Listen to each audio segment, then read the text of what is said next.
anything like this before, and I saw some videos online. It really interests me, so I took the training and immediately blown away. And since I got a training, I've been working, I've been at it.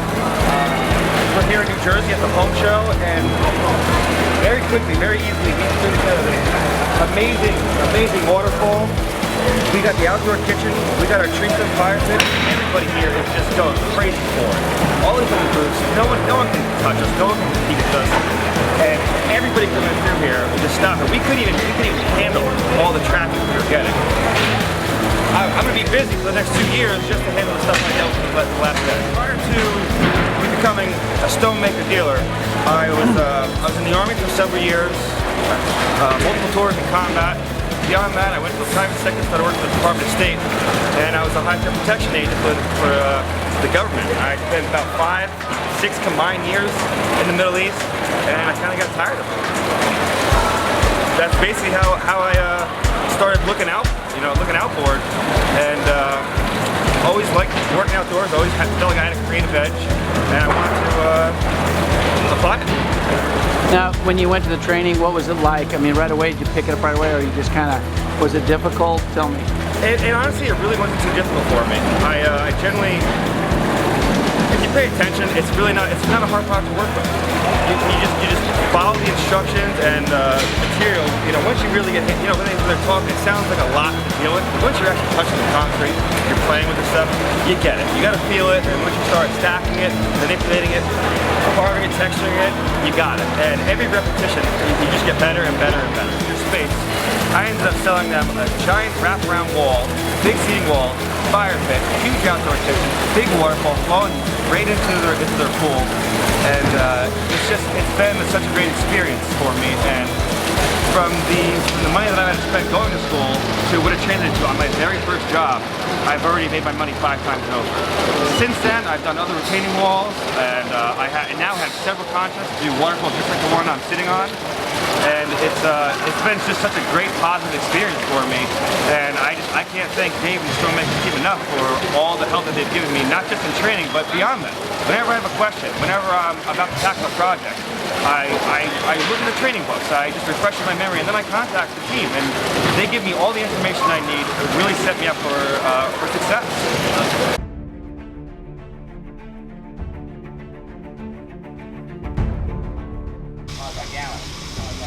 Hey, good morning. We're here on site in Colts Neck, New Jersey. We've got a lot going on this project. Right here we have an outdoor bathroom that we're building.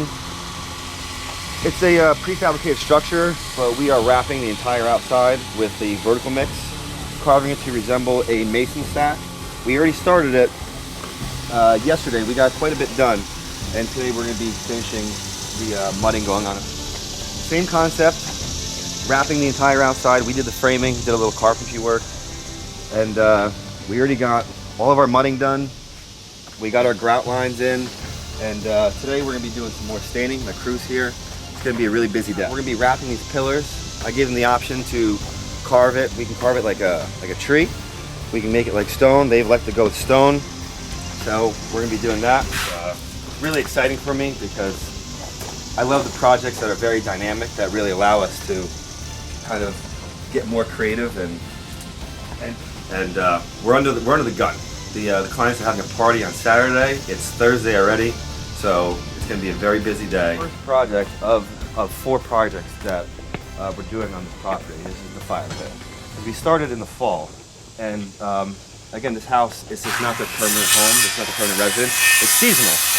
So in the fall, they didn't really need the use of an outdoor kitchen or an outdoor bathroom. They just wanted a fire, something that they could sit at. You know, they do come down for Thanksgiving. So I designed them a very extravagant, oversized fire pit, which you know, they're very happy with. But this is the first major project that I started after school. And leaving the academy, the first contract I got was $160,000, which is kind of knocking it out of the park. As far as it goes. So I was very fortunate that I met this client at the time that I did, and it was fire pit, kitchen, bathroom, and eventually where the diving board's going to be, there's going to be a big waterfall. But so this is the beginning, and I planned on pouring this, but with the existing pavers and accessibility, I would have needed a boom hose, which the price runs up, and And then dealing with the township, dealing with permits. They didn't understand the way that we do things, the way how we manipulate concrete. They literally said, you can't do that. And I said, in so many words, just because you don't know what I'm doing doesn't mean I don't know what I'm doing. And they didn't really like that either. So I had to go back to the drawing board, and I decided to do the panel system. This is all panels. It's all concrete, but these are mason molds using stone rock, which is for students you're gonna get to use it, the modular system, and but they're flat. So how I curve them is I designed how I actually started was with the cushions. They're custom cushions. I got the cushions first, then I designed everything around the cushions. And normally you see a typical half moon, but I wanted it to be different. I wanted it to be as custom as possible. So once I had the cushions, I then knew the curvature that I needed. So in my garage at my house, I created a sand table with the exact curve, and I put the molds in just right over the sand just to get the exact curve that I needed, and reversed it for the outside, and then just piece together piece by piece. And I was actually doing this during the winter, and I could even show some pictures where we created a little tent, and we actually had a propane fire going. It's actually snowing outside, and we're using wet concrete, which is another thing that people say you can't do. You can do it. Very pleased with the result. I was very happy with it, because it's a challenge. I did this job almost entirely by myself. This is before I had a crew. I did have a crew, but they weren't cutting it. One of them I found out was arrested for domestic terrorism, so I couldn't have him. Fired him, but the job had to go on, and it took me a lot longer than I anticipated. But the client, just like I said before, really great people. They had a lot of faith in me. They were very. David Montoya was very helpful. I called him. The whole Stonemakers team. They're like the help and the assistance to training. It doesn't end at school. The support system that they have is just it's second to none. I ran into an issue. I already had a deposit from my clients. They want their work done, and I was kind of in a spot where I didn't really know what to do. I called Dave. I spoke to Mike and Steve Hogan, and they really helped me come up with a plan where I could still deliver a product, considering the climate, considering everything, and we got it done. And because of the quality of the end result, my clients were very pleased. They decided to move forward with the rest of the project. I knew that if I messed this up, I wasn't getting the rest of the jobs. The kitchen is the biggest of them all, but the bathroom, the waterfall, which will be coming next season, at the end of the quality. As long as you deliver a high quality product, you'll keep your customers happy. And then from this job, sharing it on Facebook, I got another 5 jobs. Just from free. It's free advertisement. I haven't spent $1 on any advertisement yet, but just sharing this. People want it. We create a product that is desirable. It's custom, and who doesn't want this stuff in their backyard? So that's where we're at. Mirror the style. Section that I stained yesterday, and if you look over the bar at the actual mason mold, which is uncarved, that's panel. This is vertical, but you make it work. You make it work. That's what they want. They wanted this out here. Instead, James right now, he is building out our pillars. We're going to be wrapping this just same way we wrap the bathroom, same way we wrap the outside of this kitchen, and we're going to be going stone straight up. And you guys are going to see that this afternoon. Right now, we are in the process of building out the pillars because we're going to be wrapping them with stone. Okay. The pergola company that came in had installed these, I guess they're covers for the screws, and they were dipped too low. So what I'm doing is cutting them down so that we can bring our pillars right up to the top of the beam that you see up there.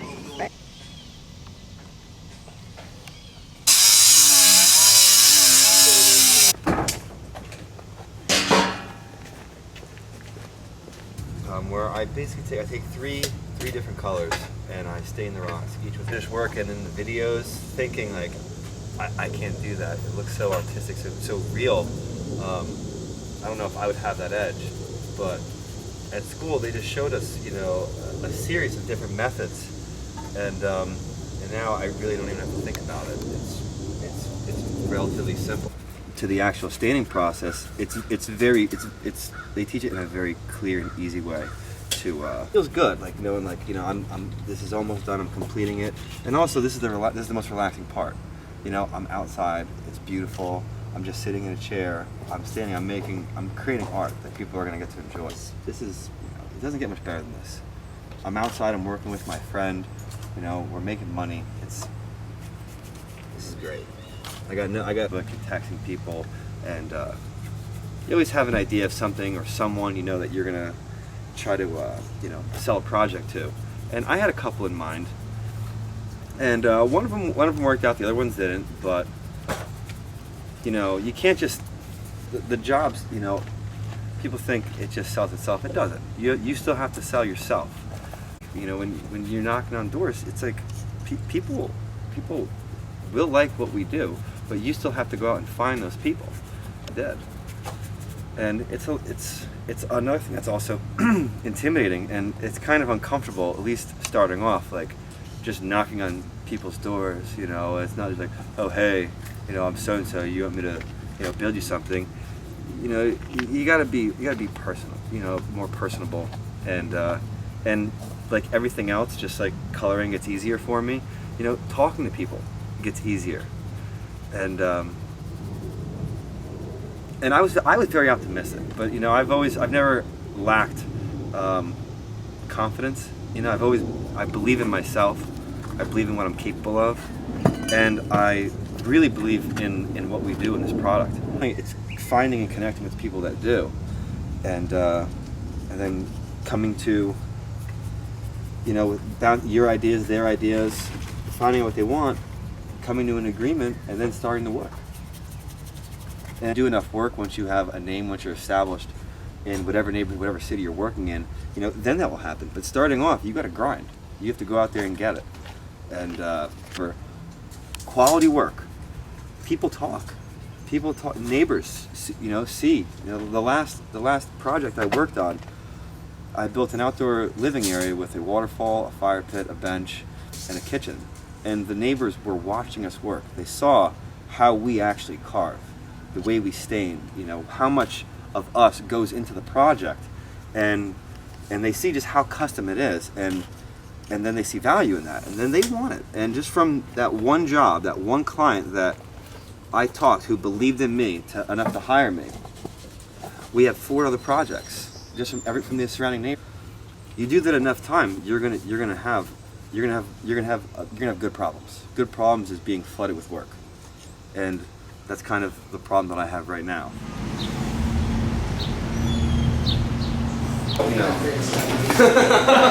Just right in your face. So. It's yeah. Let's talk about that guy. And so it's all good. Yeah. Good. You go by one.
My name's James King. I actually work with Alex on these projects. I moved down to New Jersey about a year ago. I used to work for Stonemakers, and been working with him since April, so for a few months now. And together we've been able to create some pretty amazing jobs, as you can see behind us. Create some amazing things with the Stonemakers products. It was a kitchen. We did a waterfall and the patio with a big bench That was one of the first projects we worked on together, but people want things that other people don't have.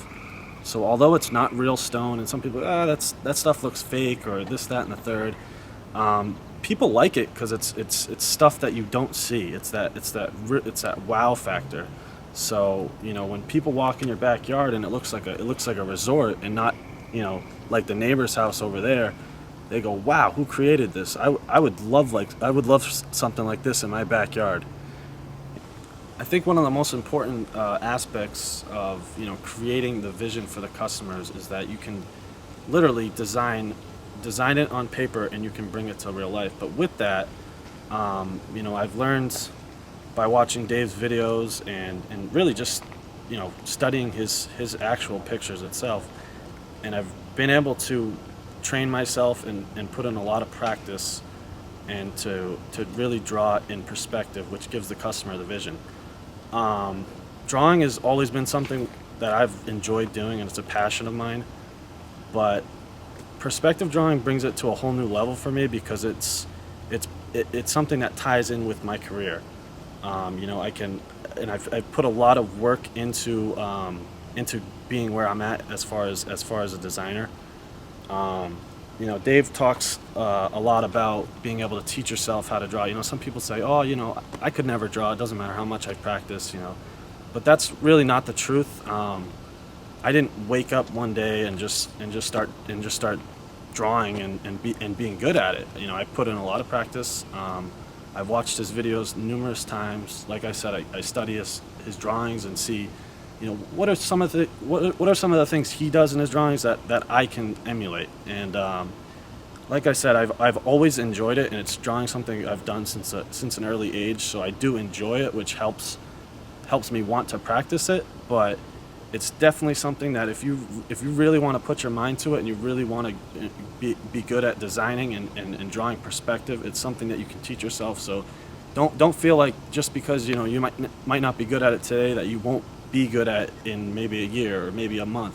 Everybody learns at different speeds, but most importantly, it's what you put into it, and what you put into it is what you'll get out of it. So we're leaving the job site and wrapped up things for the day. We got a good amount done. We didn't quite hit our goals for the day. We wanted to have our pillars completely wrapped and finish the mudding on the outdoor kitchen, which we never got to. The weather played a factor. We had rain for several hours in the afternoon. My client will be happy that she'll be able to use her kitchen to the full extent. The sinks, I joined the Army when I was 18, which was just a few years after 9/11 happened, and it did have a significant influence into me joining. Considering the area that I live in, we were very close to New York, so I think it hit home a little more for people in my area. That's why a lot of my friends, a lot of guys I went to high school with, all joined at the same time, all when we were 18. Some Marines, some Army, and it really was the best decision I've ever made in my life, because I wasn't making the best decisions as a teenager, and I really needed the discipline. And fortunately for me, I loved it. I ate it up, and it was like it was meant to be. I joined the infantry, and I didn't really have the full scope exactly on what people did in the infantry. My recruiter told me that I would shoot guns, blow stuff up, and get off work every day at 1 o'clock. Any veteran watching knows that I was lied to. But nonetheless, I loved it. I ate it up, and I did my best to become the best soldier I could. And I was very fortunate. The unit I was assigned to was 2ID. I was stationed at Fort Carson, which is just a beautiful place. It's in Colorado Springs, and I swear, I had the greatest unit. I was surrounded by the greatest guys. Every one of them. Something I tell people, which I see is very different from like the military today to when I was in, was like the quality of your average soldier, where it comforted me to know that every single guy in my platoon was more of a badass than me. And that made me feel really comfortable knowing that I could trust every single one of them with my life. And I did 4 years. When I got out, I knew right away that I wanted to go into the private security sector. And that's what I did. It's not the easiest department to get your foot in the door in, but you know, with the right experience, I was able to. And I worked for Triple Canopy, I worked for a few different companies, all State Department contracts, providing close protection for U.S. diplomats. It's just assisting the diplomatic mission in the different countries I worked in. Iraq, contracted for almost 6 years. I spent quite a while over there. It started taking more and more out of me. It became harder and harder for me to leave home when I was on vacation. And even though I was a civilian, you know, we still take orders. And I was kind of over that as well. So I knew that I wanted to, I knew I was gonna go into business for myself. One of the times I was wounded overseas is when I was in the Army. It was December of 2006. I was in Ramadi, and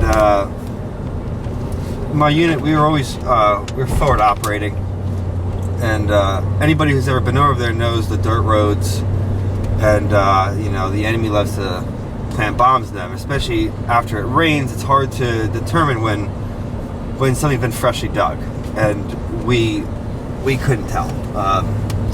And I was in the turret of the lead vehicle, and we hit a pressure-plated IED. I was knocked unconscious. I didn't even hear a boom, and the next thing I knew, I was being dragged out of the truck and pulled into a house. My men immediately hard-pointed the CCP, the casualty collection point, for myself and the other wounded guys in my vehicle. And it was kind of funny because the guy who was pulling me out of the truck, he was dragging me by my arm, and that's kind of what made me come to, is because my arm was broken, and that's when I realized that. And you know, with body armor, it's kind of hard to, you know, knock the guy off. But they got me into the house, and I was one of the first guys in my platoon to get wounded. So, and with my adrenaline pumping, you know, just the heat of the situation, you know, it's really live. You know, I wasn't really in an incredible amount of pain. I could tell that my arm was broken. And my medic had been previously injured from an explosion where he lost a good part of his arm. So we had to have a medic from another platoon come over to give us aid. And he hadn't provided medical care, I think, to anybody before.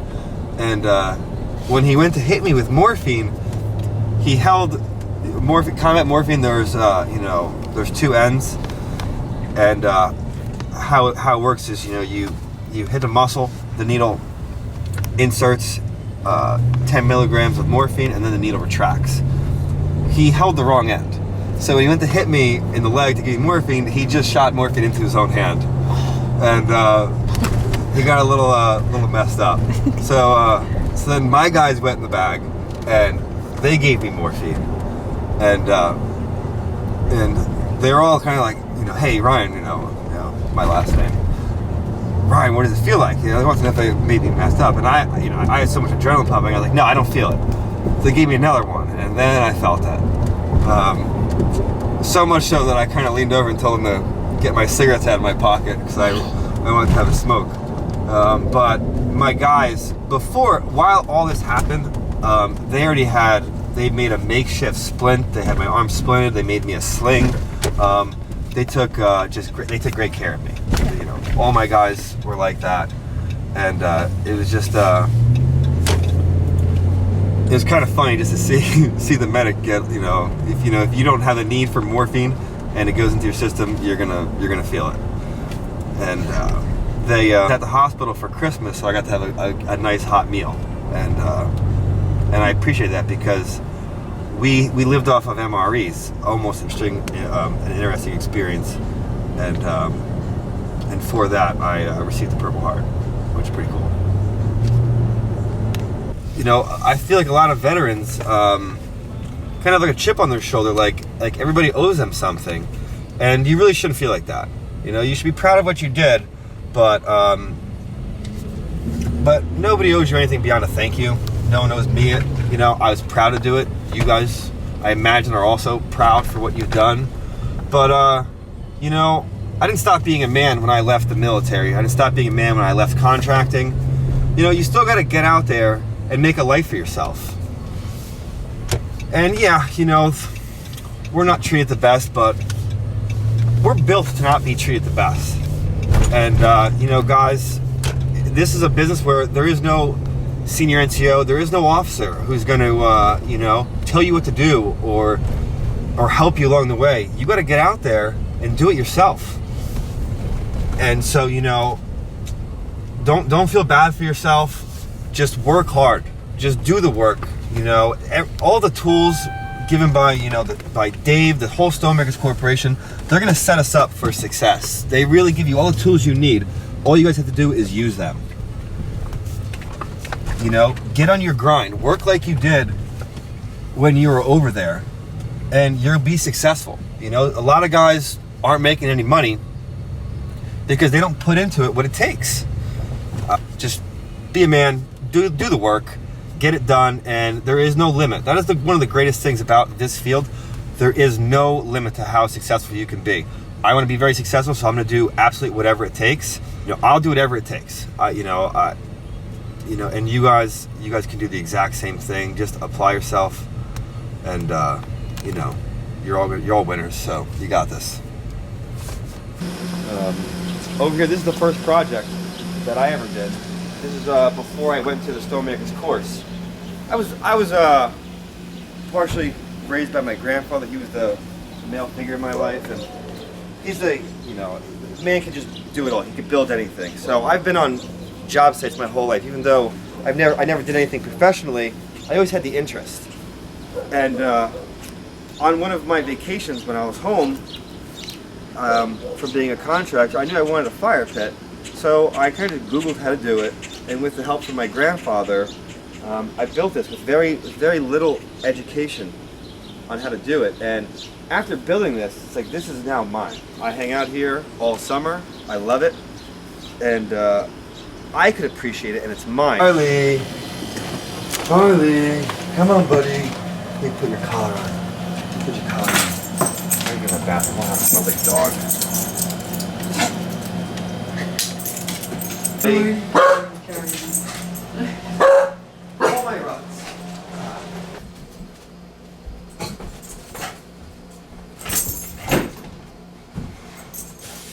Okay, you want to tell us? We got you know, all veterans, they all know about, you know, the coins. All the coins you get, it's usually for merit, usually from people important. And a big thing about the coins is like a little backstory. Some people, all vets will understand this. Usually like at a bar, someone puts a coin down, you know, and you don't have one from a higher ranking person, you have to buy their drinks.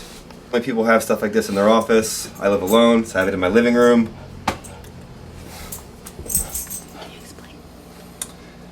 Yes, this is what you know, when I got out, I kind of picked apart my my dress uniform, and my ribbons, my two most favorite medals. I have my infantryman, my combat infantryman badge. These were from the unit I was in. Obviously, if you're in the infantry, you have to be an expert rifleman. You know, that's for qualifying.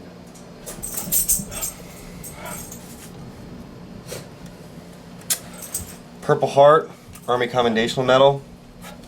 That's what I got for quite a few things. The Purple Heart's obviously from being injured. The Army Commendational Medal is from a series of events that occurred while in Ramadi when deployed in the military.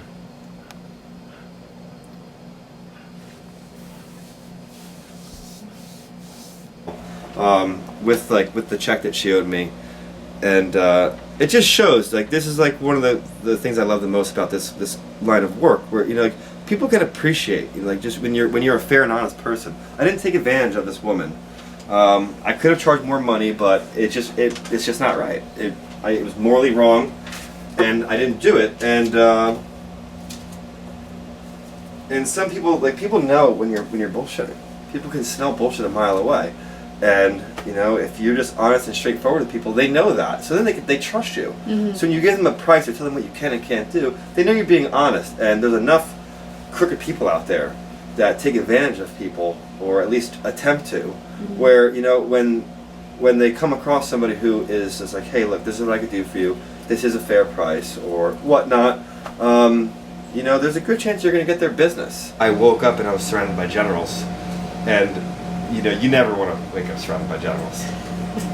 So you can see the look on my face. I was just kind of like, what's going on? My mother's one of her favorite pictures. She's like, this is Chris and I. You know, I was all dressed up in my army gear. She said I should have known.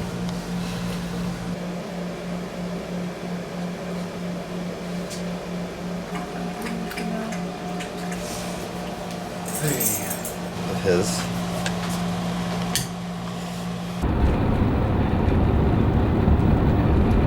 This is my this is my grandfather. You know, he's been like probably the strongest influence my whole life, next to my mother. You know, guy's been my hero forever, and I've never met anyone who works as hard as him. Everything I've learned about being a good man, being an honorable person, being a man of your word, I got it all from him. It's this guy. Ditto. Same with him. Wonderful, very proud of him. I can't say enough about him, you know. Like I say, he's a war hero. Came home, got into a job, a business that he didn't know nothing about. He's doing a wonderful job, very conscientious, does a great job, and he's just a great guy. He lives next door, that's the best thing. Thanks, Pop. And he's got a dog named Charlie that I love. They just met Charlie. Did you just meet Charlie? You did. Well, he's a great dog. Keeps me company, I keep him company. So, it's a great thing. And that's all I have to say. It's a wonderful life. Not bad. Not bad, not bad. We're heading over to see Mom today, you know, talk to her. And we thought Chris was gonna be there, but you know, we might miss him. But You're going to pick him up, right? yeah, I'll get him. Good. How's the job going anyway? It's coming along. It's not done. Had a Are you couple gonna have setbacks it? today. Oh, you're going to have it on? Done on Saturday? No. It's all functional. Everything's working. Just some of the artwork, some of the staining, little things. How about the toilet? Also, will be functional, but not. All right, so we just left my house. You just saw where I live. Met my grandfather, and now we're heading over to my mother's house, which conveniently is only about a half a mile away. We're all close. We're a really tight family. Go meet my mom. See where I came from.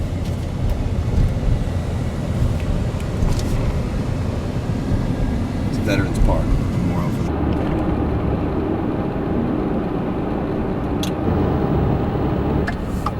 with the backing as well, Does that which look like a horseshoe-shaped one? yes, and it's a lot harder to carve with, you know, with having the bench stacked that way. I had more guys on site, and again, just like normal, it comes out sloppy. We have a rebar, so you can kind of see the framing from the beginning. But this is so just in the morning, our morning pour, our first 8 yards. We had the whole bench stacked, and making it look like almost like a large piece of slate. And then we did the back half in the afternoon. It was a really long day. You see, we still haven't finished over here yet. But the this bench is it's really long. It's 18 feet long, 15 feet width. I don't remember the exact square footage, but we built to accommodate 20 people, a 20-person seating area. Well, I thought it held even more than that because it looked so big. And it's going to bring in more work, where you don't necessarily have to make all the money on this one job. This one job for $30,000 led to $220,000 of work, which is good for me. It's also going to keep my men employed, to keep them busy. So we're all better. This is the end of the day. I think it was a 14-hour day. We were all eating pizza, just having fun, having the after work drink. And We did go to church every week, every Sunday for at least a dozen years. Then when they became teenagers, they're like, that's it, we're done, we're not going back. which was a nice surprise when I heard last time Alex was at Dave's. Before he came home on Sunday, Dave was like, well, you gotta go to church, you know. Yeah, I'm Chris. I'm Alex's older brother. I can start, I guess, talking about what it was like growing up with Alex. I can say confidently that he kind of just copied everything I did growing up. My hair, the sports I played, what TV shows I watched. He wanted to be me when he was younger, and I hated that. Everything that we did together, I was always like, oh, it's my little brother, I don't want to hang out with you. It wasn't until we got a little bit older where he kind of became like, you know, a best friend for me. So yeah, we talk all the time, probably like once a week. And when he got back, I think it was pretty quick that he realized that he wanted to be his own boss. Brick wall, or like a giant facade, or whatever he would call it, the size of like this entire building with a tool the size of a toothbrush. You don't do stuff like that if you really didn't care. Yeah, tens of thousands of dollars. And he actually was going to give that up to make his brother's wedding and be best man. I was like, you're crazy. You can't give up all that money to, he'll understand, you know. I mean, it worked out that he was able to go, you know, but he had to come up with a backup best man just in case. Oh my God, these two boys are fighting this one kid. I was like, those are my boys. Yeah, that's a normal feeling. I'm so proud of them. They're sticking up for each other. Probably undisputed king of movie quotes. At this stage of our relationship trivia master, we could have a completely separate conversation that none of you would understand, that was strictly communicating via movie quotes. From like, oh, this is obviously the country, he's the one who built this. And I didn't realize that like 3 or 4 hours in that nobody knew that they weren't stones. Everybody thought they were actual stones, and then once we said like, no, this is actually concrete, then people were blown away. And everybody times I show it, you know, that's the job I'm most proud of, is that fire pit. I put the most of me into it. That's always what I always show people on my phone, like, hey, like at a bar, anywhere, wherever I'm at. People ask, you know, what do you do? Just casual conversation. This is the picture I show them, and everyone is usually impressed, which makes me feel really good. Text me, you know, pictures and updates, and then what I do is then I show them to all my friends. Yes. And that's a twofold story. Not only am I proud of him and want to showcase his work, but I'm also hoping, you know, word of mouth will spread, and they'll be like, oh, you know what, my neighbor's looking to have something done, and they can say, oh, well, my girlfriend's son does this work, so try to network. So on one hand, I'm proud and I'm bragging, and then the other hand, I'm kind of pimping him. Thanks, Mom. We are a generation apart. He is a private person. So, you know, he doesn't want me going on Facebook saying, hi, Dave, I'm Pam, I'm Alex's mom, and I think you're great. You know, Alex is like, just like it. You don't have to comment on it, you know, because I rather comment. But he adores Dave, and Dave trained him very well.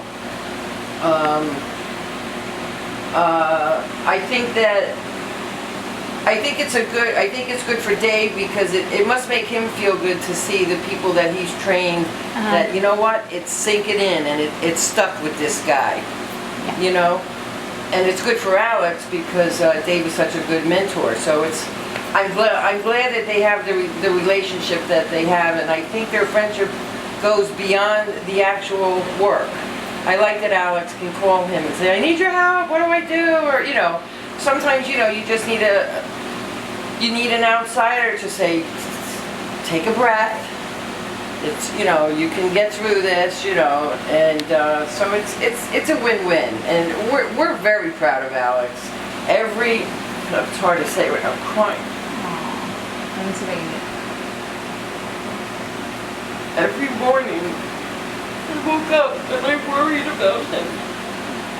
He was the first person I thought of in the morning, and the last person, and I knew he was surrounded by the enemy. I was worried about his fellow soldiers, because I know he had their backs. And it was important to me to know that they had his, because I know he would give his life for any one of them. So for all those years he was over there, it was a nightmare. So when he got out, it was the best day of my life. It was better than giving birth to my kids. It was the best day, him coming home for good. I don't know if you saw in his refrigerator, I made a sign, "Welcome home forever. Amen." Because that was the best day. But he was the military was good for him. He got a lot of education, a lot of experience. He laughs at me because I don't know if he told you what he did, and a lot of his things are classified. He's highly decorated, he's highly recognized, and he's a perfectionist. He was a perfectionist in the military, and he's a perfectionist, you know, with stone crafters now. And,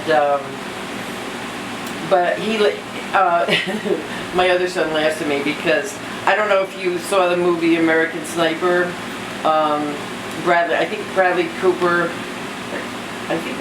anyway, America's #1 war hero is Chris Kyle, is his name. He died. And so I always refer to I always call Alex my Chris Kyle. And he said, "I'm not Chris Kyle." I'm like, "Yeah, you are, yeah, you know." But anyway, I'm so glad he's out of the military. I'm glad he's doing what he's doing. He loves it. It's hard work. And I don't know if you've been to Alex's house, but he's got a puppy who I adore, and that puppy is alone from dawn until, because literally Alex works all day, what I would consider a double shift.